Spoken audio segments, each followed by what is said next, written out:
Let's go for a drive in the Stinger. Hello everyone and welcome to another episode of Eat, Sleep, Drive. Now, let's address the elephant in the room. You're probably sitting there thinking, Kurt, why are you standing there holding a GoPro like a microphone and looking like an idiot? To which I say, first of all, I always look like an idiot.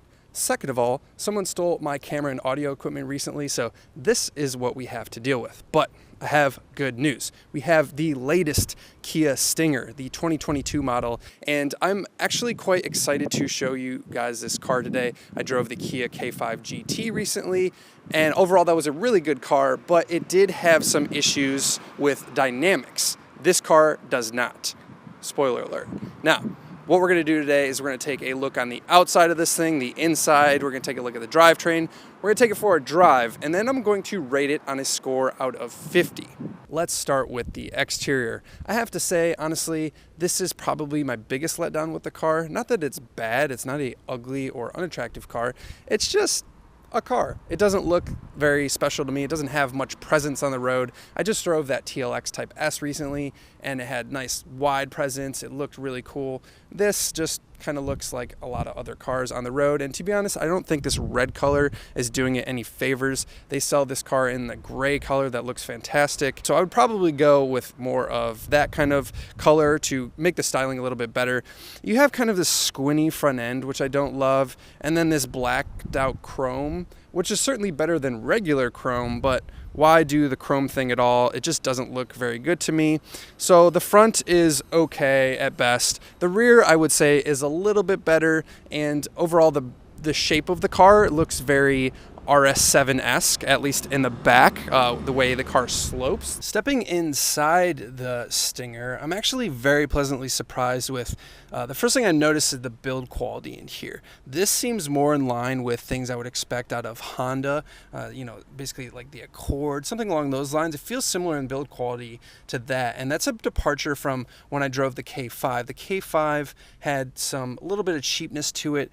Things kind of moved around. There was some squeaks and rattles. No squeaks and rattles to speak of in here. That's a really welcome surprise to me. The design, on the door cards, you have some stitched leather here, which looks really good. A nice use of different materials in here. Minimal use of piano gloss black plastic that you guys always hear me complain about. Pretty much soft touch materials everywhere. The steering wheel itself, while not a super high quality leather, feels like it's going to last. The center console has a lot of physical buttons, definitely all physical buttons for your climate control, which is very much welcomed. And then you have shortcuts here, which are physical buttons to your radio, your setup button, your navigation, things like that. Everything else is controlled through this screen here, and the screen interface itself is fine. I would say that it is sometimes a little bit laggy to respond, so I wish it was a little bit faster. That's probably the biggest nitpick I could say for this interior. Otherwise, it's very easy to use. Everything is very intuitive in here, and the last thing I'll say are these seats. These seats are fantastic, heated and cooled. The side bolsters adjust, specifically also when you put them in sport mode, they kind of hug you a little bit tighter. They're great for road trips. They're great for holding you in on a spirited drive. The rear seats, I can sit behind myself in the position I would have the front seat in driving with no problems of legroom, and headroom specifically is usually a problem for me in the back seat of cars at 6'1", but I have plenty of headroom in the back here. Let's go for a drive in the Stinger. This car, I'm just going to say straight away, has been such a pleasant surprise.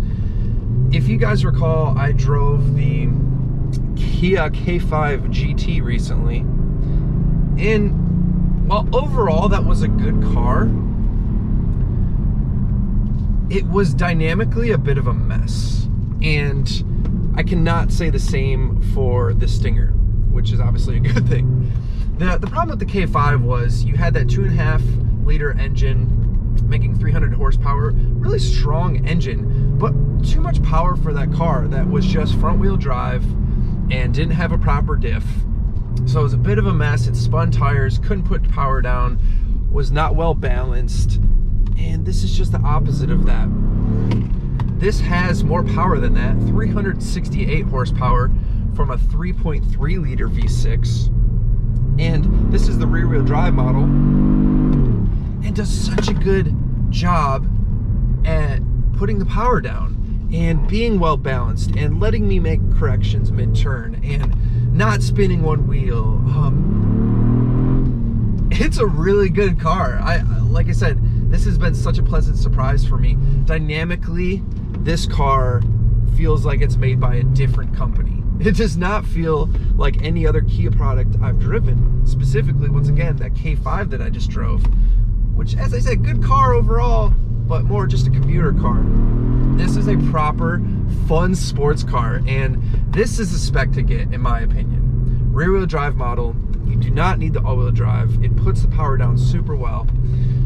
For those of you in cold climates, okay, yeah, you want to get the all-wheel drive, that's fine, but consider just getting the rear-wheel drive and putting some snow tires on there. I think that would probably be sufficient. This engine, 368 horsepower, makes every bit of it.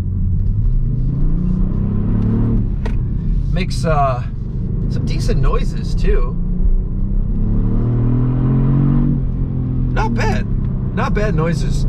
It's mated to this transmission, which I do like this transmission a bit more than the one in the TLS Type S that I drove. I'm gonna put it into, I'm in sport mode now, and I'll start shifting with the paddles here. The issue I had with the torque for days, the issue I had with the TLS Type S transmission is it didn't obey you a lot, and also it was very clunky certain times.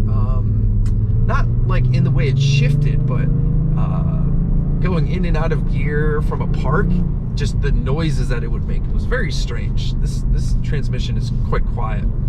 I accidentally engaged the lane centering and can't really keep up on a road like this. So we could talk about those driver aids here in a minute, but yeah,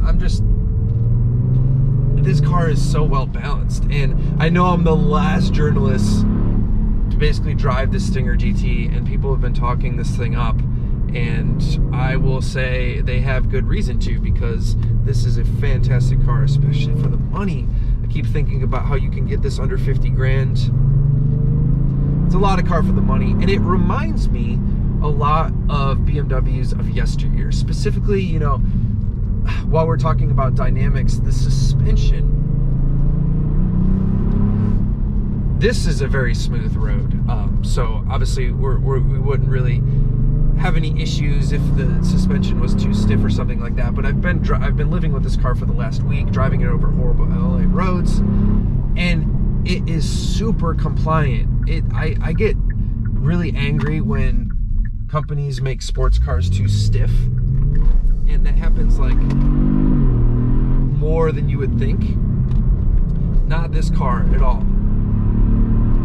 This car is very compliant, but also, you know, not too soft and wallowy. It doesn't just kind of roll over on you. It has just the right amount of kind of sportiness to it to make it a perfect street car. You know, street cars are all about the balance. It's about not being too stiff to where you're getting beaten up, but you're also not just sort of rolling over in these corners. It has an adjustable suspension as well, so you can make it a little bit stiffer, a little bit more comfortable on the fly, which is really nice. You know, that's pretty standard these days for a lot of these cars. And to be honest, the difference is slightly noticeable. Like, it's not a huge change, but it is slightly noticeable. The only issue I have, and this car has an individual mode, which I really appreciate. I talk about that a lot with cars too. And what do I mean by individual mode? Because you can adjust these things like the suspension, the steering, the throttle, you can put it in an individual mode and do it to your liking. So if you want the comfort suspension and maybe the more aggressive throttle, something like that, I find the sport throttle a little too touchy. And I'm nitpicking at this point, guys, like absolutely nitpicking, because this is a great car. The throttle, you just get into a little bit and it gives you a lot of torque. So it becomes somewhat of a chore to modulate mid-corner, because may just want a little more throttle, a little more oomph, and it gives you a little more than you'd like. So I kind of enjoy the comfort throttle, and it's actually like completely different than most cars. Most cars, I will go with the comfort suspension and the sport throttle, like the aggressive throttle. Whereas with this car, I go with the sport suspension and the comfort throttle. Once again, just the way these cars are tuned, but I find that the sport suspension is still very much compliant enough that it doesn't beat you up, and it has just the perfect level of kind of damping going on. And then, once again, the comfort throttle is just a little more linear, so it doesn't give you all that torque and upset the car when you kind of just dip into the throttle. So these brakes too are really good. The problem I had, I keep thinking back to the TLX Type S, because that's a natural competitor to this thing, and I just drove it, and that was a good car as well. But one of the issues I had with it were the brakes. It was brake-by-wire, and the way they were tuned, they were extremely grabby. And once again, we talk about modulation, they were hard to modulate. This car, the brakes are much easier to modulate. It doesn't give you all that braking force within the first 20% of the pedal. So we'll go slow here. This is a tourist overlook. We are not tourists, we are driving a sports car today. And a sports car it is. I can't believe that I would genuinely own this car. I think for someone who wants one car to commute, plenty big if you have a family or kids, you want something that's still fun and fast. The steering is a bit numb. I will say that, but isn't every car these days, as much as I'm ashamed to admit that, at least in this segment? Okay, yeah, Porsche's doing a good thing with steering feel, but most cars in this segment, the steering is not so good. It's time to assign scores to the Kia Stinger. You can see here we have 5 categories. First, starting with looks. I think this car, as I mentioned before, is a bit pedestrian, so they could have done a little bit more in the looks department. I'm giving it a 6 out of 10. In the powertrain department, this engine and transmission are very solid. The 3.3 liter makes 368 horsepower, which is a really solid number, and it feels every bit of it. I'm a big fan of this powertrain. I'm going to give it a 7 out of 10. The chassis is really where this car shines. The suspension is super compliant, yet not too soft, so you do enjoy some twisty roads. And overall, it's just really well balanced. It's a super balanced car mid-corner, so I'm giving it an 8 out of 10. The interior and features is another high point for this car. I'm giving it a 7 out of 10 here, basically because of, I think, the better build quality than I've seen for most Kias, although, once again, not quite German build quality. And also, you get a ton of standard features. Heated and cooled seats, all the driving aids are really good as well. So it's definitely a pretty good value on the interior and feature side. So I'm giving it a 7 out of 10. The last category is X Factor, and this is a category I can assign points to based on whether the car does something unique or different compared to other vehicles. Now, that's not exactly something this car excels in. It's not really rewriting the playbook per se, but I did give it a 3 because it does at least have this rear lift gate, which is actually pretty useful, makes the car quite practical. But outside of that, there's not too much special going on. Adding up the scores, we get a 31 out of 50, which is now for us a good benchmark for a sports sedan. So I'm going to keep driving this thing and enjoying this fun road, and I hope you guys enjoyed the video. Let me know what you think of the Kia Kia Stinger in the comments. This 3.3 liter model is a peach, and I hope you guys buy it up so we don't kill off all sports cars because companies realize that they're not selling well. So thanks for watching, guys. See you in the next one. Peace.